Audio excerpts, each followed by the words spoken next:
Hello guys, എല്ലാവർക്കും എൻ്റെ YouTube ചാനലിലേക്ക് നല്ലൊരു നമസ്കാരം. പിന്നെ ഞാനിന്ന് തൊടുപുഴ KSRTC സ്റ്റാൻഡിലാണ് നിൽക്കുന്നത്.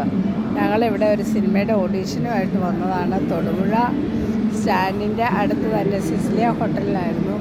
ഒരുപാട് ആളുകൾ വന്നിട്ടുണ്ടായിരുന്നു. കുതിരാട്ടം പപ്പുവിൻ്റെ മകനായ ബിനു പപ്പു ആയിരുന്നു ഓഡീഷന് വേണ്ടിയിട്ടുള്ള കാര്യങ്ങളൊക്കെ ചെയ്തിരുന്നത്. അതിൻ്റെ കൂട്ടത്തിൽ 2 സംഘാടകരും ഉണ്ടായിരുന്നു, 2 ബോയ്സ് ഉണ്ടായിരുന്നു. അപ്പോൾ അകത്ത് കയറി പേര് കൊടുത്തും ഫോട്ടോ ഒക്കെ എടുത്തിട്ടുണ്ട്. സെലക്ഷനായോ എന്താണെന്ന് അറിയത്തില്ല. എന്തായാലും അതിൻ്റെ വർക്ക് 26-ാം തീയതി തുടങ്ങുമെന്നാണ് പറയുന്നത്.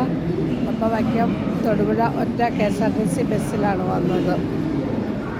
തൊടുപുഴയിലേക്കുള്ള യാത്രയൊക്കെ വളരെ സുഖകരമായിരുന്നു. അങ്ങനെ അപ്പോൾ ഓഡീഷനെല്ലാം നിങ്ങളെല്ലാവരും ഓഡീഷനൊക്കെ പോകണം. ഓഡീഷന് പോയിട്ട് നമുക്ക് എല്ലാവർക്കൊന്നും സെലക്ഷൻ ആവില്ല. ഇന്ന് ആകെ 2 പേരെയാണ് സെലക്ട് ചെയ്തത്. ഒന്ന് ഒരു ലോട്ടറി കച്ചവടക്കാരത്തി, പിന്നെ 10 പോലീസുകാർ.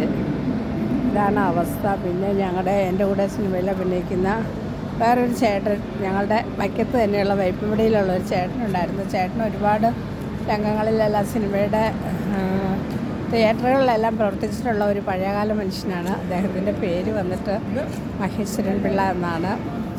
അപ്പോൾ അദ്ദേഹത്തെ പരിചയപ്പെടുത്താമെന്ന് നിങ്ങൾക്കായിട്ടൊരു ഹായ് പറഞ്ഞു.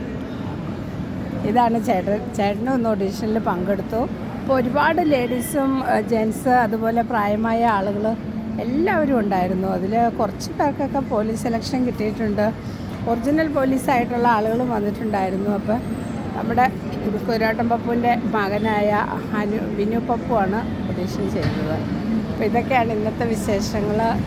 അപ്പോൾ ഓക്കെ കൂട്ടുകാരെ, ബായ്.